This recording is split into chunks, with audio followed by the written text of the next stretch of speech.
There are three different ways that you can add cascading style sheets or CSS to your web page or web pages: inline, internal, and external. This video will demonstrate how to add inline CSS to your web page.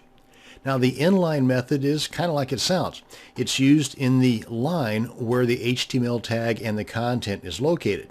Now, this should only be used when a particular style is required one or two times on the page. The problem with the inline method is that if you decide later on to change all of your H2 text to red instead of, say, the original blue style that you had, you have to make the change on each H2 entry individually. The inline style, attribute, and property is placed inside the relevant HTML tag. Demo time. Now, I've got my text editor opened up here. That's Komodo. So I'm going to go ahead and open up an HTML5 template. Go up to File, New, File from Template. Make sure that HTML5 is selected. Click on Open. And let's go ahead and put in my page title.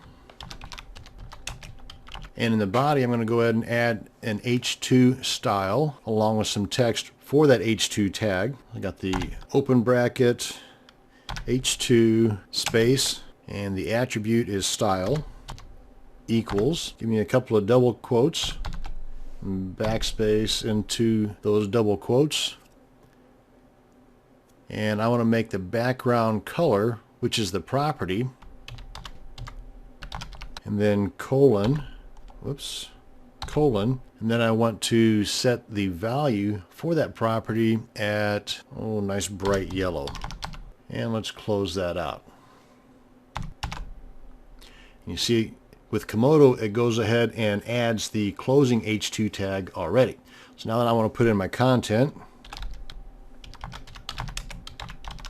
and let's add our paragraph. Again, another example of the inline CSS style. Opening bracket, P, space, add the attribute style. And with it automatically popping up there, I just hit the return key and it fills in the blanks for me. And I want to put in double quotes, but I'm going to only put in one this time.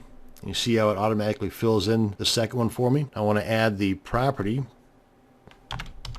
And by the way, you can add multiple properties and multiple values to the same style. You just have to separate them by the semicolon. So now that I need the property value separator, which is the colon.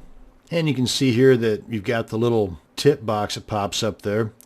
This one sets the background color of an element, either a color value or the keyword transparent, to make the underlying colors shine through, which is pretty cool. And a nice bright green color. And here is the semicolon that I forgot to put in the first one after the word yellow. Now then, let's go ahead and close this out, and Komodo will go ahead and add the closing paragraph tag for me, just like that, and my content. And let's save this. Now, of course, if this were a home page I was making, then I would want to name it index.html, because that way the browsers will automatically pick this up. We'll click on Save, and let's go ahead and preview this in, let's say, Chrome. Click on Preview, and it popped it in over here. So let me resize this, and here it is. Let me go ahead and shrink this down a little bit so we can see the coding that we've got here. So we've got the H2, that's this guy right here. Oops, I messed up. I meant to put the number 2 there. Instead of holding my shift key down, I put the @ symbol sign there. But anyway, it did work out pretty good. And then this here is the example of the paragraph background color. And again, you can add multiple properties and values to the same style. If I wanted to style up the text within that paragraph, then I can add an additional property and value like font color and then the color red, and then that would not only give us a background color of green but also the text color of red. Pretty cool stuff. And that's going to bring us to the end of this video on inline CSS.